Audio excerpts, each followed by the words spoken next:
नमस्कार दोस्तों, दिन भर की सभी बड़ी खबरें आप लोगों के लिए लेकर के आए हैं, जहां पर एक एक करके चलेंगे सभी मुख्य समाचार आप तक आगे इसी वीडियो में पहुंचाएंगे। जी हां दोस्तों, लगातार हमारे साथ आगे इसी वीडियो में बने रहिएगा। जानेंगे कि संसद में पहले ही भाषण में राहुल गांधी और अखिलेश यादव ने क्या कुछ कहा है। स्पीकर के चुनाव को लेकर के भी यहां पर नतीजा आ चुका है। दोस्तों, हर बड़ी खबर आप तक पहुंचाएंगे, लगातार बने रहिएगा। खबरों की तरफ बढ़ने से पहले अगर आप लोग भी यही मानते हैं कि राहुल गांधी के नेता प्रतिपक्ष बनने के बाद में बीजेपी की मुश्किलें अब और भी बढ़ने जा रही हैं, तो आप इस वीडियो को लाइक कीजिएगा और कमेंट बॉक्स में #वी सपोर्ट राहुल गांधी जरूर ही कमेंट कीजिएगा। पहली बड़ी खबर बताते चलें, ओम बिरला लोकसभा के स्पीकर चुने गए। प्रोटेम स्पीकर ने ध्वनि मत से उन्हें यहां पर विजय घोषित किया है। बताते चलें, एनडीए के प्रत्याशी ओम बिरला लोकसभा के स्पीकर बन गए हैं। पीएम मोदी और राहुल गांधी स्पीकर को आसन तक लेकर के गए। पीएम मोदी और राहुल गांधी ने ओम बिरला को बधाई दी है। ओम बिरला दूसरी बार लोकसभा के स्पीकर चुने गए। ध्वनि मत से ओम बिरला को स्पीकर चुना गया है, जिसके बाद में राहुल गांधी का बयान आया है। राहुल गांधी बोले, सरकार के पास में शक्ति है लेकिन विपक्ष भी देश की आवाज है। संसद में राहुल गांधी ने सबसे पहले यही बात कही, लेकिन यहां पर बीजेपी का असली चेहरा सामने आ गया है। कुछ ही मिनटों के बाद में राहुल गांधी को नेता प्रतिपक्ष बनने की बधाई दी गई, लेकिन यहां पर नजर क्या आया, संसद टीवी पर उनका यहां पर फोटो तक नहीं दिखाया गया। कैमरे का फोकस पूरा स्पीकर पर ही था, यानी कि जैसा पिछली लोकसभा में होता था वैसा ही इस बार भी देखने को मिल रहा है।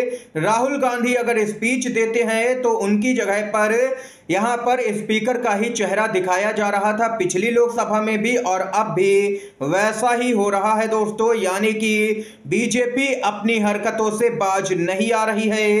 इतना ही नहीं, राहुल गांधी जबरदस्त तरीके से भड़के भी हैं। राहुल गांधी ने ओम बिरला को बधाई भी दी है और कहा, भरोसा है कि हमारी आवाज उठाने देंगे। लोकसभा में विपक्ष के नेता राहुल गांधी ने स्पीकर निर्वाचित होने पर ओम बिरला को बधाई दी। राहुल गांधी ने कहा कि विपक्ष सरकार के साथ में सहयोग करना चाहता है। सरकार के पास में पॉलिटिकल पावर है, लेकिन विपक्ष भी भारत का यहां पर प्रतिनिधित्व करता है। हमें भरोसा है कि आप हमारी आवाज हमें उठाने देंगे, ये यहां पर कहना है राहुल गांधी का। और वहीं सपा के मुखिया अखिलेश यादव का भी बयान आया, निष्कासन जैसा कुछ भी ना हो। अखिलेश यादव ने स्पीकर चुने जाने पर ओम बिरला को बधाई देते हुए कहा कि निष्पक्षता इस महान पद की महान जिम्मेदारी है। लोकसभा स्पीकर के रूप में आप सबको बराबर मौका देंगे। आपका अंकुश विपक्ष पर तो रहता ही है, आपका अंकुश सत्ता पक्ष पर भी रहे। आपके इशारे पर सदन चले, इसका उल्टा ना हो। किसी भी जनप्रतिनिधि का निष्कासन जैसा ना हो, किसी भी जनप्रतिनिधि की आवाज नहीं दबाई जानी चाहिए। आपकी कुर्सी लोकतंत्र के मुख्य न्यायाधीश की तरह है। ये अखिलेश यादव ने जबरदस्त तरीके से देख सकते हैं कि इशारों ही इशारों में काफी कुछ यहां पर ओम बिरला को सुना दिया है दोस्तों। इतना ही नहीं, राहुल गांधी को बधाई दी है अखिलेश यादव ने। उम्मीद है वे विपक्ष को साथ लेकर के चलेंगे। राहुल गांधी के विपक्ष का नेता बनने पर अखिलेश यादव ने उनको बधाई दी है। एलओपी राहुल गांधी बने हैं यहां पर, और अब उनका यहां पर कद और भी बढ़ गया है। केंद्रीय जो मंत्री होता है उसके बराबर का दर्जा राहुल गांधी को मिल चुका है।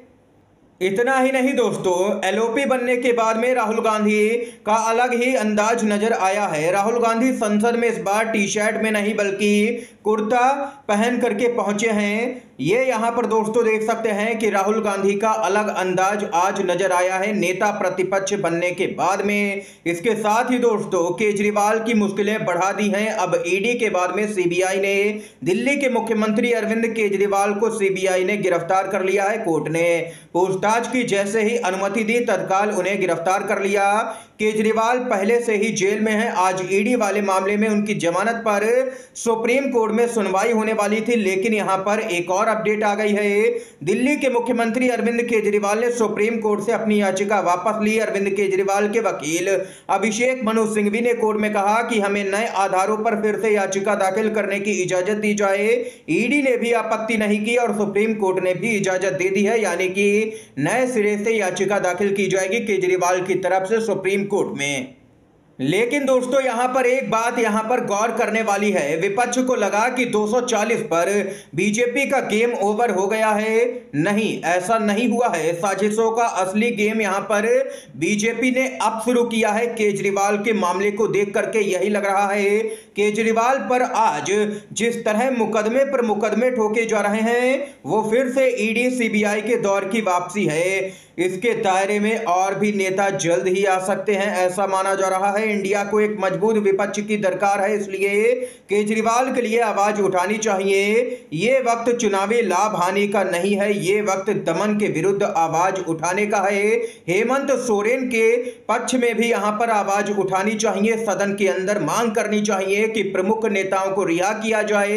केजरीवाल हो चाहे हेमंत सोरेन, यहां पर पार्टी के प्रमुख हैं, वो यहां पर जेल के अंदर हैं, जो कि लोकतंत्र को सीधे कुचलने जैसा है दोस्तों। ना तो ईडी कोई भी ठोस सबूत पेश कर पा रही है। जब ईडी से काम नहीं चला तो सीबीआई को आगे किया जाता है। इस कदर की दोस्तों बीजेपी यहां पर तानाशाही कायम करना चाह रही है। आप लोगों की क्या कुछ राय है, खबर को लेकर के बताइएगा कमेंट बॉक्स में। यूपी से एक और चौंकाने वाला मामला सामने निकल के आ रहा है। यूपी में 12 जिलों के डीएम का तबादला हो गया है। जी हां दोस्तों, चौंकाने वाली बात यह नहीं है। चौंकाने वाली बात तो यह है कि इन 12 में से 11 जिलों में बीजेपी लोकसभा का चुनाव ही हार गई। बताते चले, मुरादाबाद, लखीमपुर, सीतापुर, बांदा, चित्रकूट, बस्ती, कौशाम्बी, श्रावस्ती, संभल, हाथरस, सहारनपुर, कासगंज के डीएम यहां पर बदल गए हैं और यहां पर इनमें से 12 में से 11 जिलों में बीजेपी की लोकसभा के चुनाव में करारी हार हुई है।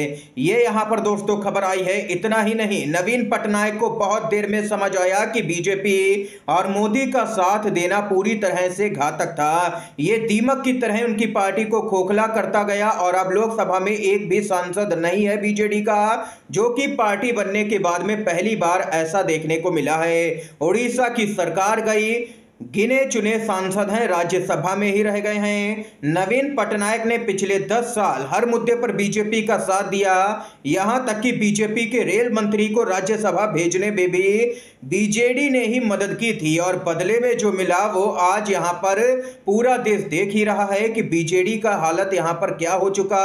नवीन पटनायक की तरह आंध्र प्रदेश में जगन मोहन रेड्डी भी मोदी के भक्त रहे, आज सरकार नहीं बची। मुख्य विपक्षी दल के लिए भी गिड़गिड़ाना पड़ रहा है। यही हाल कभी शिवसेना का भी हुआ, यही हाल नीतीश की पार्टी के साथ भी हो चुका है। जो भी बीजेपी के साथ में गया है उसकी जमीन खिसक गई है। ऊपर से चमक धमक कायम थी, अंदर से खोखला हो गया पूरी तरह से। जिसने भी भाजपा का साथ दिया है उसकी पार्टी ही टूट गई, या तो पार्टी का नामो निशान ही मिट गया है। जितनी भी पार्टियों ने बीजेपी का अब तक साथ दिया है, ये इतिहास दोस्तों बता ही रहा है सीधे तौर पर। आप लोग यहां पर इस खबर से सहमत हैं या नहीं, कमेंट बॉक्स में बताइएगा कमेंट करके। वीडियो दोस्तों अगर पसंद आया हो तो लाइक करना बिल्कुल भी मत भूलिएगा वीडियो को, और ज्यादा से ज्यादा इन खबरों को शेयर कीजिएगा अपने दोस्तों में भी, और चैनल को सब्सक्राइब भी कीजिएगा। आप सभी का बहुत बहुत धन्यवाद। जय हिंद, जय संविधान।